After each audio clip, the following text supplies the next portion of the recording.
Hello everyone, welcome back to another video here in August in Stoke-on-Trent. Sun isn't here and it's a bit cold, so I'm not going to spend too much time outside, but I'm doing something special today. This is one I'm really proud of. It's a 4-bedroom HMO that my construction company has renovated. Previously it was a 2-bedroom end of terrace. Well, it's still an end of terrace, but no longer a 2-bedroom. Found this one for an investor, one that I sourced, and I've converted it to a 4-bedroom, all-en-suite with 3 kitchenette HMO. This house is going to generate £2,600 per calendar month for the investor. It's a great solid investment. We've made the most of this space and been really creative, so I can't wait to get inside and show you how we've done that. So without further ado, let's go inside and have a look at this one. Now, just as we walk into the front door, have a look at the condition it was in beforehand. As you can see, the paint was run down, needed some attention and some work. It was flaky.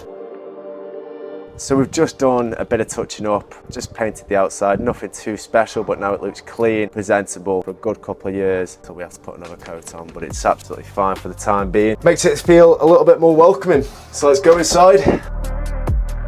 Now, if you have been following me on social media, you'll see that the theme of my recent HMOs has continued through into this one. And the reason being is that this one is for a client, and my client really likes to use the same materials. And why change it if it works? I don't blame him. So as you'll see, as you walk through, we've got this really nice LVT, which runs throughout the property. This LVT is hard wearing. It is a little bit on the expensive side, but it works, and it means that trying to maintain longevity of this property can be done, so at least for the flooring on this. And something new that we decided to go for on the last property, and again we've continued on this property, is putting LVT on the staircase. Now, I will admit the only problem with this one, or a little bit of a nuisance, it's absolutely fine, but you're working with existing staircases, and these existing staircases, as a lot of you will know in these older properties, would not be up to building controls standards as new staircases in today's books. These are quite steep,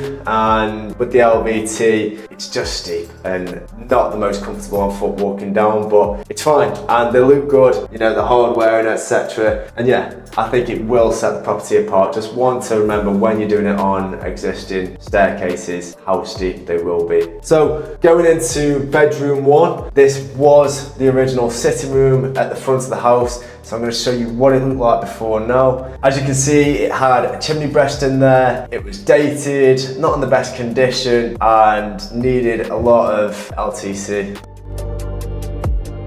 TLC.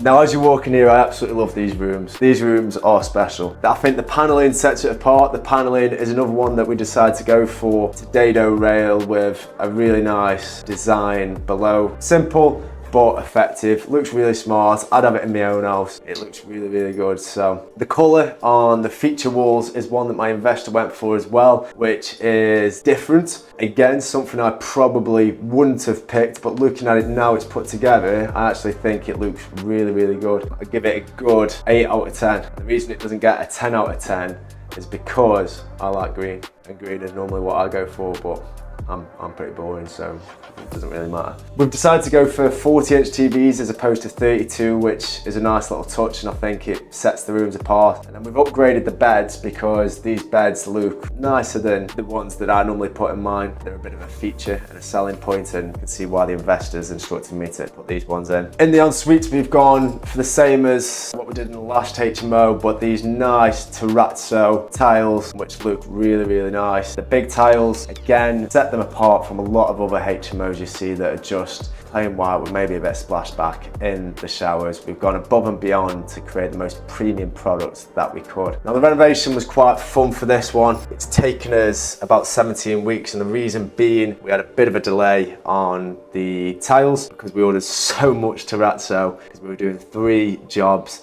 We were doing 14 separate rooms in terrazzo, so there's a little bit of a delay specifically on this one. I was aiming to try and get it done around that 15, 16 mark, but there we go. It's still a really, really good time to turn this one round. So we're really happy with the finish. It looks really good, but the actual work that went into this one to convert was a lot because we were working with a really kind of difficult house. This house is so old that when we took the chimney breasts out, we realized that the bricks weren't tied in where the chimney breast had been taken out. So we had to tie all the brickwork back in, show you some photos now. This one didn't come without its list of problems and was really good fun. So let's go through to the dining room. So if you have a look at what this was before, this was sort of a dining room. There was a window, a dusty old window in the corner just there. Again, had a chimney breast that needed taking out. We've turned this room around really, really nicely. So now, as you can see, it's a kitchen. It's got bags of storage. Even though the rooms have kitchenettes, the room that we just went in was the only one without a kitchenette. We've got loads of storage for the tenants, so that's going to be a brilliant sales feature. And we've got this nice little set of 2 bar stools, so they can sit down, enjoy the food on there, and a nice little social area for the tenants, because this is the only communal space because the rooms are so big. So I think it's going to work really, really nicely. On to bedroom 2 downstairs. Now this one was the hardest part of the renovation. As we walk in, you'll see why. Have a look at the before. This was an old kitchen, really, really, really old. Hadn't been decorated or maintained for many, many years, and how anyone used it is unknown to me. Crazy that people actually live in a house and condition of something similar to this. As you can see, it did have a solid wall in the center of the room, so we took that wall down just here and we put a steel in above, which meant that we could open up this space and have this really, really nice big open room, which means now we've got this kitchenette area just in here, which again is really nice. It feels like a separate area, going from carpet to LVT, your ensuite and your kitchenette, and something I always like to do. Another nice one about this room is it's got its own access. One I used to do was brick up these back doors, because this is the original old back door. We put a new back door in the kitchen, as you will see beforehand, but we kept this one in here. We put a new door in, but it just means that the tenant's got access, and if they want to, they don't even have to go into the communal spaces. So really nice, and it'll give that tenant a little bit more personal feeling to having this room. Again, the ensuite's nice space, nice size. We've had to work with what we had. There was a pillar in the corner of that room, so we've had to tile that in, but it works. Let's have a look in the garden, because this was disgusting. So when we walked out before, as you can see here, there was crap everywhere, rubbish everywhere. It was just in need of a good clearing out. So got the labour on here, got some lads on here. We've done a really good job of tidying this one up. We've kept these original blue bricks, which look really nice. Again, they're old, they're not perfect. They are a bit undulated, but this is a really old house. There's got to be a limit to what you're doing. So these work fine. You know, they're safe. We've cleaned them up and relayed them, so it looks absolutely fine.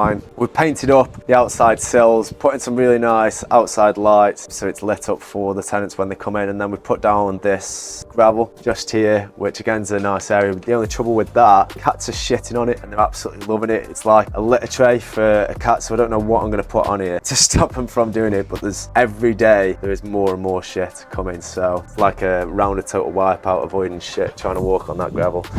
One I'll mention walking through here, you've got to think when you're doing these renovations about where you're putting your Wi-Fi, because in a HMO, normally the front room is going to be used as a bedroom. So you don't want to put your phone connection, your Wi-Fi connection, like the BT cable, in that room. Reason being, you don't want the Wi-Fi in someone's bedroom. I've been there, I've made the mistake before, and it's not ideal. If there's a problem, it means you've always got to ask the tenants to go in their room, whereas tenants now can reset the router if there is a problem from the kitchen. So always think about bringing up your provider, whether it's BT, Virgin, whoever it is, beforehand, and getting them at the stage of renovation to wire in that new BT connection. Something to think about. All right, then walking up the stairs here, this is where we had to be really creative on this renovation. Walking in to bedroom 3, this was before the old bathroom, and as you can see, again, very dated. It had had some work done, so there'd been external cavities put on the walls and replastered, but I think it was just to try and sell it. It was like half a renovation had been done, some had been done, some hadn't. So if you look at this now, we connected 2 bedrooms by this 45 degree just here. It works so well. We put a lintel above, opened up this space, and now you've got another room, which means that the bed and the kitchenette and ensuite are separate, which is such a good sales feature. Now again, this had chimney breasts in the wall in this bedroom, so the way we actually took those down wasn't by a steel. So as you can see at the top here, we haven't got it studded off and kind of boxed in. We actually took down the chimneys from the top stack, which was done whilst we were repairing the roof. The roof was in terrible nick. The roof was not lath and in a bad state of repair, so we had to take all the tiles off. We did keep the original tiles, but we had to re-lath the roof. In doing so, at the same time, we also took the chimneys down from the top of the stack. So as I said, that was a nightmare having to re-brick that back up, but the result means that we got this really nice big open space now, and I think you'll agree this bedroom is something special. It's a really nice space, and I think I'd definitely stay in here myself. We put data points next to the TVs in every room, so all the tenants have got access to higher data usage if they're doing work on the bed or what have you. Also, both sides will have these bedside lights, which are individual switches, and just going above and beyond with your electrician to create a good plan. It might be a little bit more expensive, but for the experience that the tenant's going to have, it means that you're probably going to have less void periods and you can charge that a little bit more. So definitely it's something worth thinking about. Again, nice ensuite. We've just studied this off, took some designing and thinking about, because we had to put the kitchenette on the outside. So that's meant that we had to put the door for this on the left-hand side. So the worry was that you were going to be walking into this toilet. So we've had to put this closed couple toilet on, not like the big vanity toilets that you might see in the other bedrooms. But it works, you can fit past this just fine, and the bathroom works, so I'm happy with how that looks now. It's all about the planning, guys. I didn't actually get an architect to draw up the plans on this one because I've been around the block a bit with HMOs, so now I can just almost do it by eye. I did make some plans myself on floorplanner.com for this one, but they were very rough. A lot of it is when you're on site, getting your tape measure out, getting your spray paint out, and literally doing it whilst you're there, which is what I did with this one, and it's worked. But that comes with a lot of experience, so I would advise, if you are doing a HMO renovation, get an architect on site and get some plans drawn up, because you don't want to mess up, and the architect will see things that you don't see. And also just make sure that you read the plans fully, because you can miss things off the plans. So just make sure you use that as your Bible if you are confident with your architect and you are confident with those plans. If you've got good trades around you, then they'll make sure that it's put together the way it should be. This storage cupboard isn't finished yet. My flooring contractors forgot to actually do that room, but just a nice little storage cupboard. And then welcome to the best bedroom, in my opinion. This space is awesome. If you have a look at what it was before, this was a bedroom, but not a very nice one. It was dated. The brickwork that you could see exposed just didn't look at all livable. So after reskimming, rewiring, doing everything to this room to make it optimum and livable, I think the condition is fantastic and the finish looks amazing. I really like on this one the fact we've got this long kitchenette, which means we've got enough space to put this stool just in here, which means the tenant has got a space to sit. If they do want to do some work from there, they can also do that, but it is a really nice feature being able to do this, but you can only do this when you've got a room big enough. Also, it's got one of these pentagon style en suites, which I always like. It gives you that really big open space in there. This is the biggest ensuite that we've got on site. Looks amazing, looks really nice. It's given us the space on this back wall to be able to do that long kitchenette, because we've not taken up more length with a rectangle ensuite. So if you can put these in, I would advise doing so, although it will generally take up more square meterage than your standard rectangular. So this is the property. You saw what it was before. We've put a lot of work into this one and had to be really creative, and it's been a very good renovation. The investor's extremely happy, and I envision that within a month all these rooms will be taken. The investor is so happy that he has bought a couple more, so I'm currently on my 5th HMO this year, which is great and I absolutely love it. But guys, if you like this video, then please give me a follow. If you have any questions about the renovation or about HMO investing or just investing in general, then please feel free to reach out to me and I'd be more than happy to help you. Cheers.